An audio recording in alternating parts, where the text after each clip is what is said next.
ಈ ಬಗ್ಗೆ ಮತ್ತಷ್ಟು ಡೀಟೇಲ್ಸ್ ಅನ್ನ ಕೊಡೋದಕ್ಕೆ ನಮ್ಮ political bureau head Maruti Pavagada ನನ್ನ ಜೊತೆ ಡೆಸ್ಕ್ ಇಂದ ಲೈವ್ ಜಾಯಿನ್ ಆಗ್ತಾ ಇದ್ದಾರೆ. ಮಾರುತಿ, ನಿಜಕ್ಕೂ ಕೂಡ ಮುಳ್ಳಂದಿ ಮುಖ ಅಂತೆ ತಂದೆ ಬಗ್ಗೆ ತಾಯಿ ಬಗ್ಗೆ ಎಲ್ಲ ಪರ್ಸನಲ್ ಅಟ್ಯಾಕ್ ಮಾಡ್ತಾ ಇರೋದು ಎಷ್ಟರ ಮಟ್ಟಿಗೆ ಸರಿ ಅಂತ, ಎಲ್ಲಿಗೆ ಬಂದು ನಿಲ್ಲುತ್ತೆ ಇದು ಅಂತ? ಪ್ರಭು, ಉಭಯ ನಾಯಕರ ನಡುವೆ ನಡೀತಾ ಇರುವಂತಹ ಈ ಯುವ ನಾಯಕರು ಏನು BJPಯಲ್ಲಿ ಒಬ್ಬ ಕಾಂಟ್ರವರ್ಸಿ ನಾಯಕ, ಕಾಂಗ್ರೆಸ್ಸಲ್ಲೂ ಕೂಡ ಅದೇ ರೀತಿ ಪ್ರತಿ ಬಾರಿನೂ ಕೂಡ ಪಕ್ಷಕ್ಕೆ ಡ್ಯಾಮೇಜ್ ತರ್ತಾ ಇದ್ದಾರೆ ಅನ್ನುವಂಥ ಒಂದು ಅಪಸ್ವರದ ಮಾತುಗಳು ಬರುವಂಥ ಒಂದು ರೀತಿಯಲ್ಲಿ ಚರ್ಚೆಗೆ ಕಾರಣವಾಗಿರುವಂತಹ ಪ್ರದೀಪ್ ಈಶ್ವರ್ ಇಬ್ಬರೂ ಕೂಡ ರಾಜಕೀಯವಾಗಿ ಸಾಧನೆ ಮಾಡಿದ್ದೇನಿಲ್ಲ, ಆದರೆ ಮಾತುಗಳಿಂದ ದೊಡ್ಡ ಮಟ್ಟದ ಒಂದು ಸಾಧನೆಗಳು ಆಗ್ತಾ ಇದ್ದಾವೆ. ಕೇವಲ ಅದು ಜನರಿಗೆ ಅನುಕೂಲ ಆಗುವಂತಹ ರೀತಿಯಲ್ಲಿಲ್ಲ. ಇಬ್ಬರು ಯಾವುದೋ ಕೆಲ ವಿಚಾರಗಳಿಗೆ ವೈಯಕ್ತಿಕ ವಿಚಾರಗಳನ್ನು ಇಟ್ಕೊಂಡು ಬಹಿರಂಗವಾಗಿ ಮಾತಾಡ್ತಾ ಇರುವಂಥದ್ದು. ಕರ್ನಾಟಕದ ರಾಜ್ಯದ ರಾಜಕೀಯವನ್ನು ನಾವು ನೋಡಿದಾಗ ದೇವೇಗೌಡರು, ಸಿದ್ದರಾಮಯ್ಯ, ಯಡಿಯೂರಪ್ಪ ರಾಜಕೀಯವಾಗಿ ಸಿದ್ಧಾಂತದ ಮೇಲೆ ಮಾತಾಡಿದ್ದಾರೆ.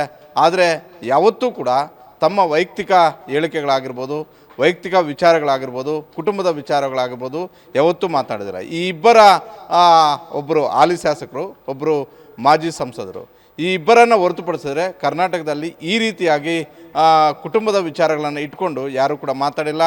ಮಾತಾಡುವಂಥ ಒಂದು ಸಂಪ್ರದಾಯ, ರಾಜಕೀಯ ಸಂಪ್ರದಾಯ ಕರ್ನಾಟಕದಲ್ಲಿಲ್ಲ. ಬೇರೆ ರಾಜ್ಯಗಳನ್ನು ನಾವು ನೋಡ್ತಿರ್ಬೋದು, ಒಬ್ಬರು ಅಧಿಕಾರಕ್ಕೆ ಬಂದರೆ ಮತ್ತೊಬ್ಬರು ಜೈಲಿಗೆ ಹೋಗಿರುವಂಥದ್ದನ್ನು, ಜೈಲಿಗೆ ಹೋಗ್ತಾ ಇರುವಂತಹ ಒಂದು ಸಂಪ್ರದಾಯ, ರಾಜಕೀಯ ಸಂಪ್ರದಾಯಗಳನ್ನು ನೋಡ್ತಾ ಇದ್ವಿ. ಅದು ಆಂಧ್ರ ಪ್ರದೇಶ ಆಗಿರ್ಬೋದು, ತೆಲಂಗಾಣ ಆಗಿರ್ಬೋದು, ತಮಿಳುನಾಡು ಆಗಿರ್ಬೋದು. ಆದರೆ ಕರ್ನಾಟಕದ ರಾಜಕೀಯ ಬೇರೆ ರೀತಿಯಾಗೇ ಇದೆ.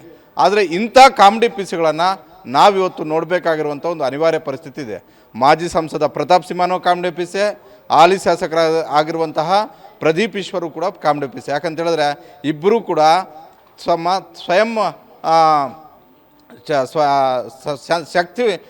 ಸ್ವಂತ ಶಕ್ತಿ ಬಲದಿಂದ ರಾಜಕೀಯವನ್ನು ಕಟ್ಕೊಂಡಂಥವರಲ್ಲ. 2014ರಲ್ಲಿ ಮೋದಿಯವರ BJPಯ ಕೃಪಾ ಕಟಾಕ್ಷೆಯಿಂದ ಮೈಸೂರಲ್ಲಿ ಸಂಸದ ಆಗಿದ್ದು ಪ್ರತಾಪ್ ಸಿಂಹ. 2023 ವಿಧಾನಸಭಾ ಚುನಾವಣೆಯಲ್ಲಿ ಅಚಾನಕ್ಕಾಗಿ ಚಿಕ್ಕಬಳ್ಳಾಪುರ ವಿಧಾನಸಭಾ ಕ್ಷೇತ್ರದಲ್ಲಿ ಗ್ಯಾರಂಟಿಗಳು, ಸಿದ್ದರಾಮಯ್ಯ ಮತ್ತು DK ಶಿವಕುಮಾರ್ ಅವರ ಕೃಪಾ ಕಟಾಕ್ಷೆಯಿಂದ ಶಾಸಕರಾಗಿರುವಂಥದ್ದು ಪ್ರದೀಪ್ ಈಶ್ವರ್. ಇಬ್ಬರಿಗೂ ಕೂಡ ತಮ್ಮ ರಾಜಕೀಯ ಇತಿಹಾಸ ಏನಾದರೂ ಗೊತ್ತಿದ್ರೆ ಇನ್ನು ಬಾಯಿ ಮುಚ್ಕೊಂಡು ಸುಮ್ಮನೆ ಇರಬೇಕು. ಯಾಕಂತೇಳಿದ್ರೆ ಇದನ್ನು ರಾಜ್ಯದ ಜನರು ಸಹಿಸ್ಕೊಳ್ಳೋದಕ್ಕಾಗೋದಿಲ್ಲ. ಇವರ ತೆವಲಿಗೆ ಮಾತಾಡುವಂಥ ಮಾತುಗಳನ್ನು ರಾಜ್ಯದ ಜನರು ಕೇಳಬೇಕಾಗಿರುವಂಥ ಒಂದು ಪರಿಸ್ಥಿತಿ ಬಂದಿದೆ. ನಿಮಗೇನಾದರೂ ನಿಜವಾಗ್ಲೂ ಕಾಳಜಿ ಇದ್ದರೆ ಒಬ್ಬರು ಮಾಜಿ ಆಗಿದ್ದಾರೆ, ಜನರ ಬಗ್ಗೆ ಮಾತಾಡಲಿ, ಮತ್ತೊಬ್ಬರು ಹಾಲಿ ಶಾಸಕರಾಗಿದ್ದಾರೆ, ಚಿಕ್ಕಬಳ್ಳಾಪುರ ಜನರಿಗೆ ಏನು ಕಷ್ಟ ಸುಖಗಳಿದ್ವೋ ಅದ್ರ ಬಗ್ಗೆ ಮಾತಾಡಲಿ. ಅದನ್ನು ಹೊರತುಪಡಿಸಿ ನಿಮ್ಮ ವೈಯಕ್ತಿಕ ವಿಚಾರಗಳನ್ನು ಇಟ್ಕೊಂಡು ರಾಜ್ಯದ ಜನರು ಅದನ್ನು ನೋಡುವಂತಹ ರೀತಿಯಲ್ಲಿ ಆಗೋದು ಬೇಡ ಅನ್ನುವಂಥ ಒಂದು ಚರ್ಚೆ BJPಯಲ್ಲೂ ಆಗ್ತಿದೆ, ಕಾಂಗ್ರೆಸ್ಸಲ್ಲೂ ಕೂಡ ಆಗ್ತಿದೆ. ಈ ಇಬ್ಬರ ನಾಯಕರ ಬಗ್ಗೆ ಭಾಳಷ್ಟು ಆಕ್ಷೇಪ ಅಸಮಾಧಾನ ಕೇವಲ ಜನಾಕ್ರೋಶ ಹೊರಗಡೆಯಿಂದಲ್ಲ, ಒಳಗಡೆ ಇರುವಂತಹ ಅವರ ಪಕ್ಷದಲ್ಲೇ ಈ ರೀತಿಯಾದಂಥ ಒಂದು ಚರ್ಚೆಗಳು ಆರಂಭ ಆಗಿರುವಂಥದ್ದು. ಪ್ರಭು, ಮಾರುತಿ, ಈಗ ರಾಜ್ಯದಲ್ಲಿ ನಾನಾ ಸಂಕಷ್ಟಗಳಿದೆ, ಸರ್ಕಾರ ಸರಿ ಮಾಡಬೇಕಿರುವಂಥ ಎಷ್ಟೊಂದು ಸಮಸ್ಯೆಗಳಿದೆ. ಅದ್ರ ಬಗ್ಗೆ ಮಾತಾಡಲಿ, ಅದ್ರ ಬಗ್ಗೆ ಟೀಕೆ ಮಾಡಲಿ, ಒಬ್ರಿಗೊಬ್ರು ನಿಂದಿಸ್ಕೊಳ್ಳೋದು ಮಾಡಿದ್ರೆ ಓಕೆ. ಬಟ್ ನಮ್ಮ ತಂದೆ ನಿಮ್ಮೂರಿಗೆ ಬರಲಿಲ್ಲ, ನಿಮ್ಮ ತಂದೆ ನಮ್ಮೂರಿಗೆ ಬರಲಿಲ್ಲ, ನಮ್ಮ ಸಂಪ್ರದಾಯ ಇದೆಲ್ಲ ಜನರಿಗೆ ಏನು ಹೇಳೋದಕ್ಕೆ ಹೊರಟಿದ್ದಾರೆ ನಾಯಕರು ಅಂತ ಅಲ್ಲ. ಅದನ್ನು ನಾವು ಹೇಳೋದಕ್ಕೆ ಏಸ್ಗೆ, ಇವು ಕೇಸ್ಗೆ ಇಲ್ವೋ ಗೊತ್ತಿಲ್ಲ. ಆದರೆ ಆ ಪದಗಳನ್ನು ಬಳಸೋದಕ್ಕೆ ನಮ್ಗೆ ಏಸ್ಗೆ ಆಗುತ್ತೆ. ಒಬ್ಬ ಮಾಜಿ ಸಂಸದ, ಇನ್ನೊಬ್ಬ ಈಗ ಹಾಲಿ ಶಾಸಕ, ಇಬ್ಬರು ಕೂಡ ಒಂದು ಕಾಲದಲ್ಲಿ ಮಾಧ್ಯಮದಲ್ಲಿದ್ದಂಥವ್ರು, ಅದು ಬೇರೆ. ಇನ್ನೊಂದು ಭಾಳಷ್ಟು ಹೆಚ್ಚು ತಿಳ್ಕೊಂಡಿರುವಂಥವ್ರು.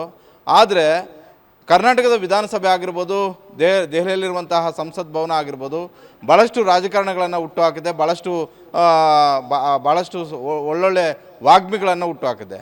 ಇವರು ಕೂಡ ಒಳ್ಳೆ ವಾಗ್ಮಿಗಳೇ. ಆದರೆ ದಾರಿ ತಪ್ಪಿದಂತಹ ರಾಜಕಾರಣಿಗಳ ಪಟ್ಟಿಯಲ್ಲಿ ಸೇರಿಸೋದಾದರೆ ಇಬ್ಬರನ್ನು ಕೂಡ ಸೇರಿಸಬೇಕಾಗಿರುವಂಥ ಒಂದು ಅನಿವಾರ್ಯ ಪರಿಸ್ಥಿತಿ ಬಂದಿದೆ.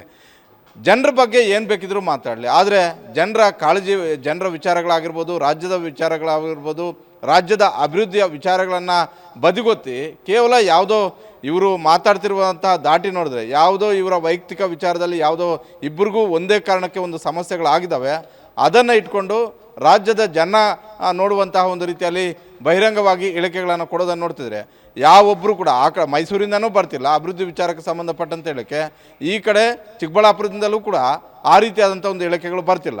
ಇಬ್ಬರೂ ಕೂಡ ಒಂದೇ ಯಾವುದೋ ಒಂದು ವೈಯಕ್ತಿಕ ವಿಚಾರವನ್ನು ಇಟ್ಕೊಂಡು ಎಳೆದಾಡ್ತಿರುವಂಥ ಕಾಣಿಸ್ತಾ ಇದೆ. ಹೀಗಾಗಿ ಇದ್ರ ಬಗ್ಗೆ ಸ್ವತಃ ಕಾಂಗ್ರೆಸ್ಸಲ್ಲೂ ಪ್ರದೀಪ್ ಈಶ್ವರ್ ಬಗ್ಗೆ ಅಸಮಾಧಾನ ವ್ಯಕ್ತ ಆಗ್ತಿದೆ. ಅದೇ ರೀತಿ BJPಯಲ್ಲೂ ಕೂಡ ಪ್ರತಾಪ್ ಸಿಂಹ ಅವರ ಬಗ್ಗೆ ಅಸಮಾಧಾನ ಮತ್ತು ಆಕ್ಷೇಪವನ್ನು ವ್ಯಕ್ತಪಡಿಸಿರುವಂಥದ್ದು.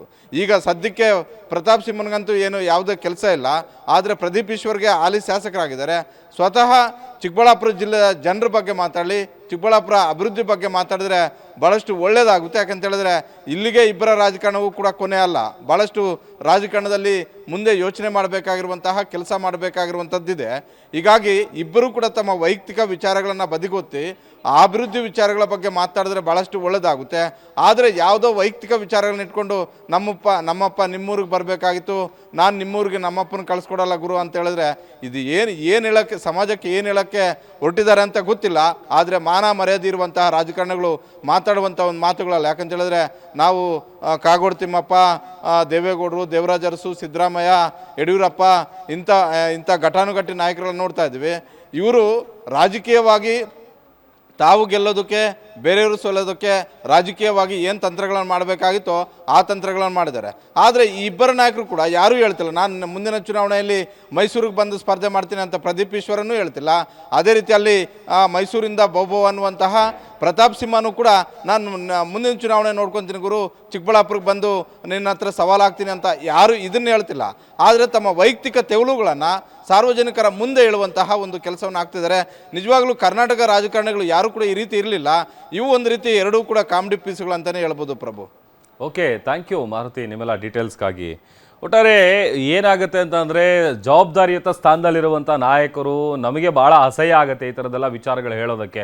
ಬಟ್ ಮೈಕ್ ಹಿಡಿದಂಥ ಸಂದರ್ಭದಲ್ಲಿ ಏನು ಮಾತಾಡ್ತಾ ಇದ್ದೀವಿ, ಏನು ಹೇಳ್ತಾ ಇದ್ದೀವಿ ಅನ್ನುವಂಥದ್ದು ಅವರ ಅರಿವಿಗಿರಬೇಕು. ಒಂದು ಕಡೆ BJPಗೂ ಡ್ಯಾಮೇಜ್ ಆಗ್ತಾ ಇದೆ, ಇತ್ತ ಕಾಂಗ್ರೆಸ್ಗೂ ಕೂಡ ಡ್ಯಾಮೇಜ್ ಆಗ್ತಾ ಇದೆ. BJP ಕಾಂಗ್ರೆಸ್ ಈಗ ಈ ನಾಯಕರ ಟಾಕ್ ವಾರ್ಗೆ ಹೇಗೆ ಮದ್ದರಿಯುತ್ತೆ, ಹೇಗೆ ಬ್ರೇಕ್ ಆಗುತ್ತೆ ಅನ್ನುವಂಥದ್ದು ಮುಂದಿನ ದಿನಗಳಲ್ಲಿ ಕಾದು ನೋಡಬೇಕಾಗಿದೆ.